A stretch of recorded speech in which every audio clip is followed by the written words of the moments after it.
This video is sponsored by Deep Cut Studios. For a wide range of fantastic gaming resources such as battle mats, dice trays and pre-painted bases, check out the description below. Hi guys and welcome back to TNG Productions. My name is Tom and we're back for some Walking Dead All-Out War content. But unfortunately I've been doing something a little bit different due to the, what do we call it, unforeseen circumstances of the world that have kind of put the campaign on hold for the moment while we're all under lockdown. So I'm going to be doing something single player, but rather than play through like the story, because I feel like everyone does that at the moment, I'm going to set you at home a community challenge based on a scenario that I have dreamt up in my wildest, most sadistic dreams, and it's called Caught in the Herd. And the idea is we're going to do some of these community challenges maybe every couple of weeks or so, and I'm going to record my run through of it, which will set kind of like a par score, and your job at home is to either absolutely smash it because you're a super pro, or just get absolutely crushed by the scenario and let us know either way. And hopefully with the big influx of players that we've got on Facebook picking up the game for the first time, this will give you a really good opportunity to get a bit more longevity, whether you're playing at home or co-op with your family members or loved ones at home, to get some good use out of this and some easy content for me, which is nice and fun to play through. So there is a link in the description which will take you to the PDF. There's a plain text version for those who want it and the regular version of the scenario, but I will talk it through in a moment. So let me take you to the battlefield. And here we are then for our Caught in the Herd challenge scenario.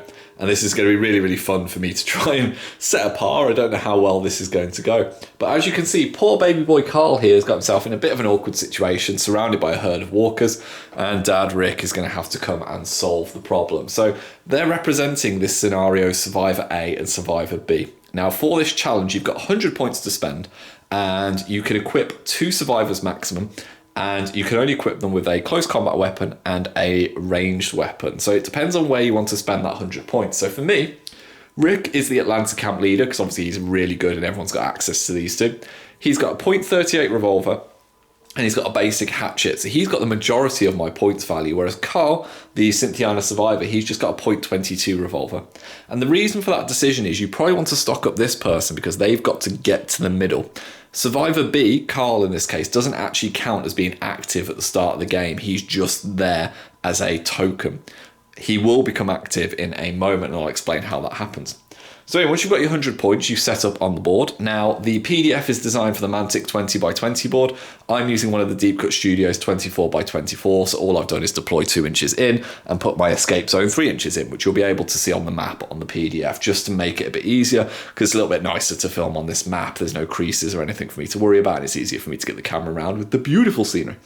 So what am I trying to do? Rick is trying to get to the middle to Carl to get into his kill zone, and then he can spend an action point to check if he's okay, because obviously Carl has been rummaging on his own and got himself in a predicament. Now, the Are You OK roll, as I've very imaginatively named it, will be based on the threat tracker. So you start at threat level 3 at the start of the game, and you cannot go below that, but obviously you can go above. What you do is you'll have a look at the threat tracker when you do this Are You OK action. You'll take 1 away from it and you will roll that many red dice against Survivor B's defense. So in Carl's case, let's say I'm on threat 5, I would -1 from that, 4, and I would roll 4 red dice against Carl's very measly defense of 1 red. If Carl dies, he's a walker and Rick has to deal with the horrifying realization that he's too late. If Carl survives, then he becomes immediately active. All the other walkers on the board are active from the start, even the ones that are in base contacts. They might not necessarily be in base contact by the time that Rick gets to him. They might be, and in which case Carl needs to then fight them if he's kind of became active, thanks to the Are You OK check. And the only other thing we've got to keep track of is the turns. And this is interesting for the Walking Dead All-Out War. You don't usually have to keep track on the turns, but for this scenario, I've got a little dice just here to keep track. The supply deck and the event deck are just the normal core ones that have the little walker symbol in the corner. Nothing else has really been changed, and I can talk to you about the scoring system afterwards once we've got through the game. One final bit of information before we get rolling is noise in this also increases the threat tracker. So there's a real management of, do you want to be really quick and get across, but you'll increase the noise and threat, making that check harder, or do you want to be slow and stealthy and potentially lower your score at the end because you've taken quite a lot of turns? So it's really interesting. There's a lot of information up front. Obviously you can read through the PDF, but let's just get into it and you can see how it plays. Here we are then at Model's Eye View, and yeah, we've got the threat tracker starting at 3, and Rick has got his first activation of the game for turn 1, and it's a balancing act here. Do we sprint in and risk causing noise, but we get to Carl quicker, or do we take the slow and steady? Any regular viewer will know exactly what my choice is going to be. I'm going to sprint. I'm going to run in. So I'm going to move 4 inches to here, and then I'm just going to scoot 4 inches, I think, just to here by the barricade. Now, obviously that'll create noise, which for this scenario does increase the threat tracker. So we're up to level 4, low threat, and it will pull in the nearest walker, which is this Gribbly here. And that's quite simply going to be the first activation of the turn, because obviously Carl is not active yet because we've not checked to see if he's okay. And the positioning of the deployment here means that I'm not within 2 inches of Carl, so I can't immediately do this next turn, because we play tested it a little bit and it was quite easy to get to the middle.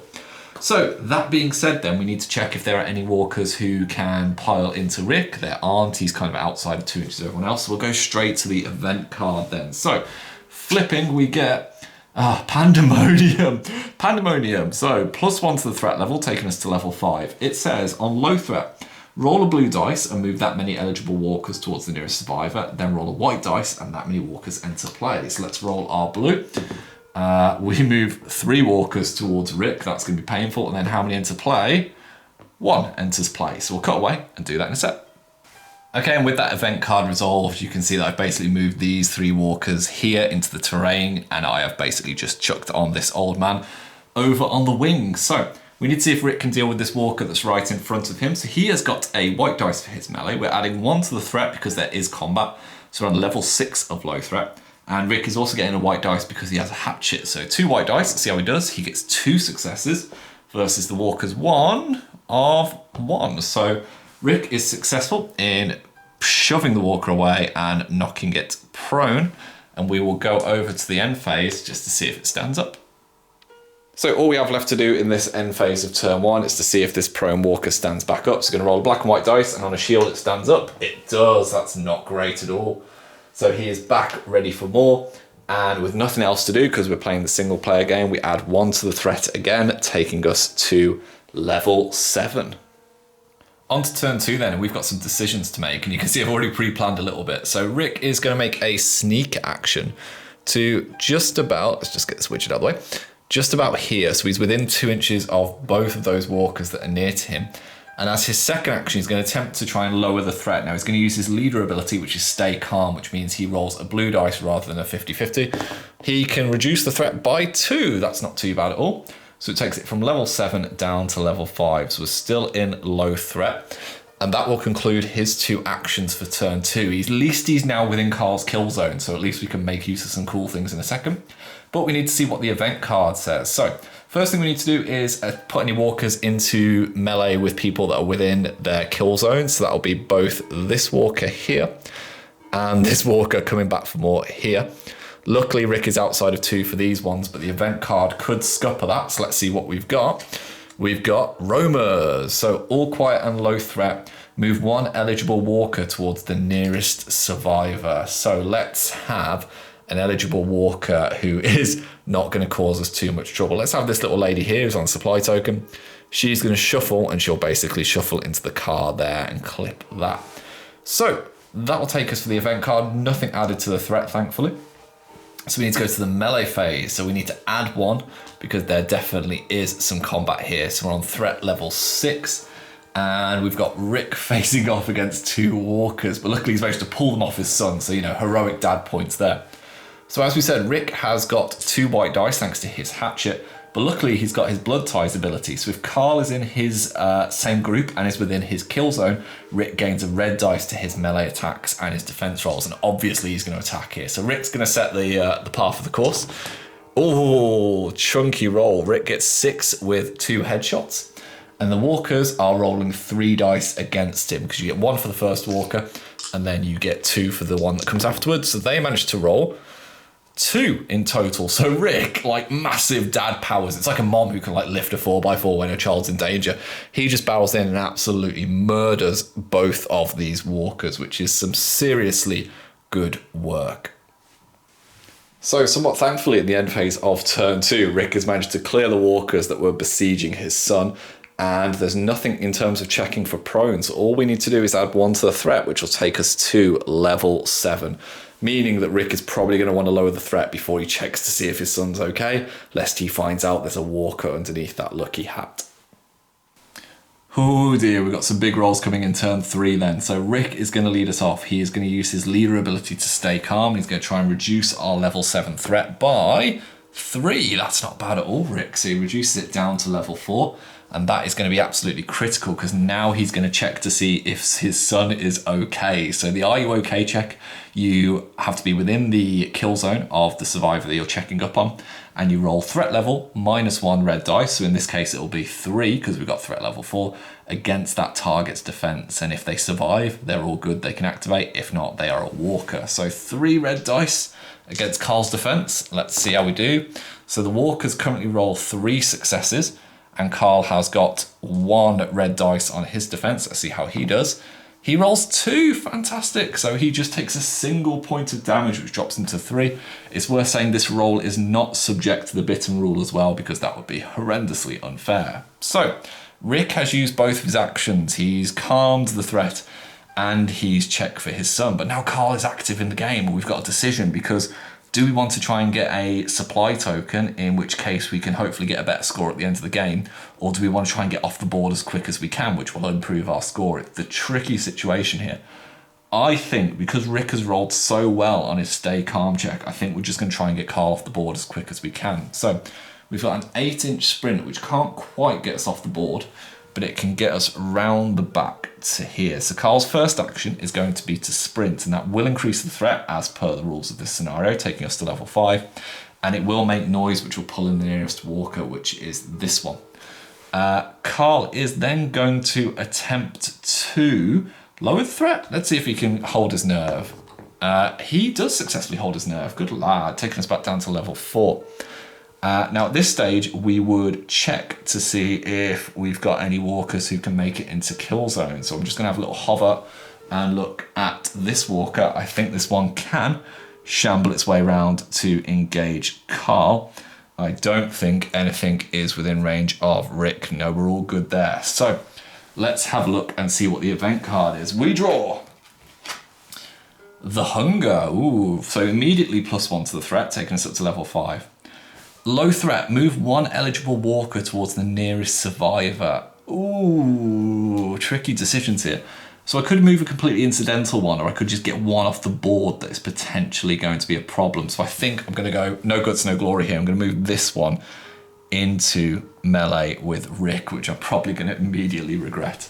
So that will take us through the event phase, and we will then go on to the melee phase. So there definitely is melee, so we add 1 to the threat again, taking us up to level 6.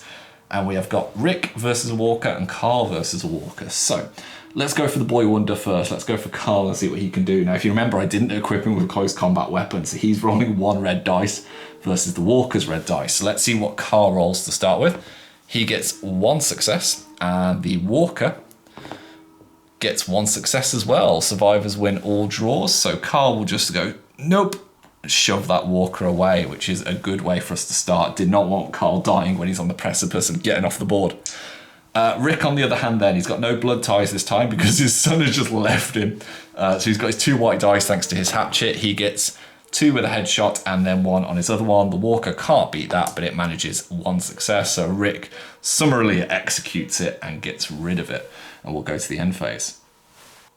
So as we go into the end phase of turn 3, things are looking a lot more rosy than I've done previously, and thankfully the dice are on my side. So there's no bites, no prone walkers to worry about, so we're just going to add 1 to the threat, which will take us back up to level 7. Now it's important to note here, the escape zone, which is the yellow dotted line that you can see on the board, is still active when you get survivor there, so I can definitely get Carl into the escape zone, but the game will not end until all survivors are in the escape zone. So I'm going to have to be very careful about where I put Carl here so he's not dragging too many unwanted walkers in for attention as well. So let's go to turn 4 and see exactly what we're going to do here. On to turn 4 then, and yeah, we need to work out exactly what we're going to do here. We need both survivors to be into this escape zone for the game to end. So we know Carl can get there, but I don't think Rick is quite within. He's just shy of 8 inches of getting off the board. So Let's think carefully. I think we'll go with Rick to start with. He's going to use his leader ability to try and just stay calm. It's the best rule for this scenario. And he can reduce the threat by 2, which is not too bad. So he knocks it down to level 5. We don't particularly want it creeping up too quickly as we're going for this. And I think Rick is just going to continue to be the super dad of the year that he is. He's going to declare a run action, and he's going to run himself to here. Now that will create noise, which will add +1 to the threat, because we know that that causes the threat to go up in this scenario. And it will pull in the attention of this old man Walker here, who will come and engage him. But at least that frees up Carl a little bit, who's on slightly lower HP. Now, again, more of you brave souls might go for the supply tokens on your runs. It gives you bonuses, but I think for me, my focus is just to get off the board, so at least I can have a respectable score on the table. So Carl then, he is simply going to try and hold his nerve, see if he can reduce that threat. He does, knocks it down to a level 5.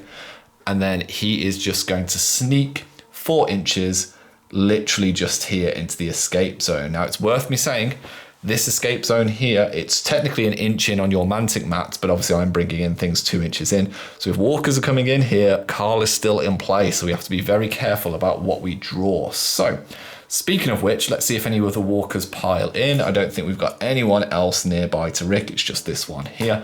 So we'll go straight to our event card, and we draw. Won't stay down. Okay, all quiet and low threat. For each prone walker, roll black. We don't have any.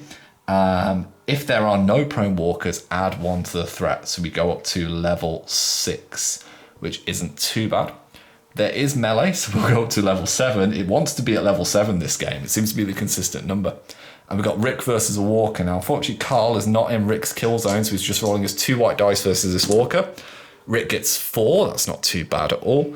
And the walker, in retaliation, gets 2 with a bite. So Rick is successful in shoving the walker away. Let's just chuck him here and knocking him prone, but he does not get the kill. So we'll go to the end phase and see if he stands up and see if we can get these guys off the board next turn. End phase of turn 4 then, all we need to do is to see if the walker at the back stands up. So we'll roll a 50-50 dice on a shield, he's up. He is not, that's a blank. So he stays down, which is good news. The threat will go up to level 8, and we will then go into turn 5, which will hopefully be the final one. Turn 5 then, let's get this off the board, let's get escaped. Rick has been so lucky to get his son both alive and be able to kill some walkers. So we need to try and get the threat level as low as possible for our final score. So I'm going to go with Carl to start with, and he's going to see if he can hold his nerve, which he doesn't because Carl, obviously. And then he's just going to let his second activation go. Rick is going to try and stay calm and try and reduce the threat using his blue dice. He reduces it by 2, fantastic. So it knocks it down to level 6. And then Rick, quite simply, is just going to sneak his way off the board, which will bring the game to an end. And we will now total up our scores. And here we go then at the end of the game. And thank God on camera I actually managed to get them off surviving, because definitely didn't manage to do that in my practice runs.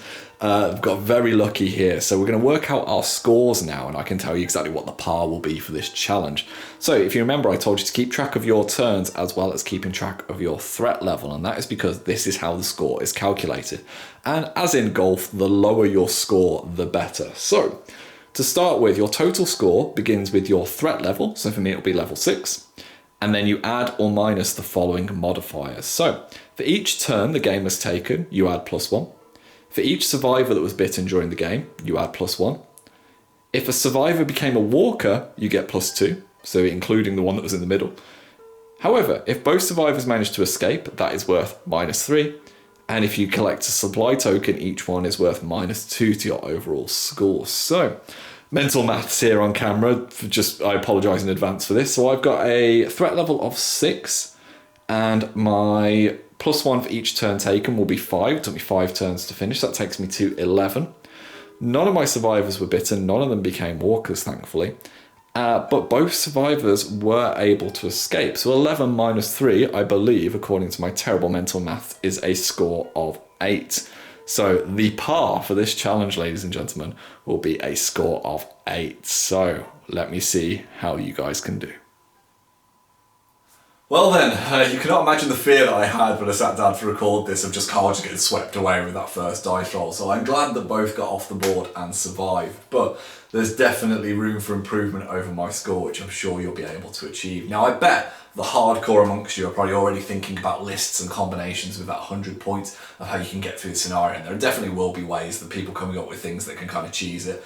Don't pick models with nimble or things that have got like Michonne or the tiger's jumping ability. If you can do this run and beat my score with 2 Liams, I will find some sort of reward. I don't know how, but yeah, just have a go. Let us know what you think at home. And if you can document it, whether you record it or photos, chuck it into the post on Facebook or comment it on here or link us to your Instagram or whatever you want to do to share it. And I will love to see people's reactions to it. I have had some runs where I've been absolutely obliterated. That's my smoothest run, so I'm glad that's the camera one, but it can definitely go very wrong very quickly if the threat level goes a nasty way or the event cards don't agree or if you get bitten.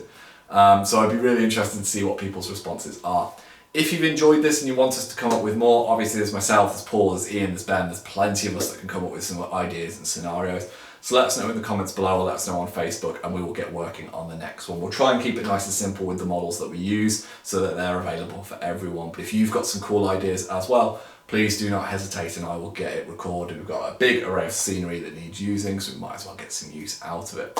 As always, a massive thank you for watching, folks. I hope you are just having a great time at the moment. I hope you're safe, secure and staving off the boredom, and this goes some way to assist with that. If you've enjoyed what you've seen, as always, you can support us on Patreon, or even better, if you love my giant pink hoodie as much as I do, you can get plenty of different examples of merchandise over at our store. Everything's in the description below. But with that, have a fantastic day and I'll see you soon.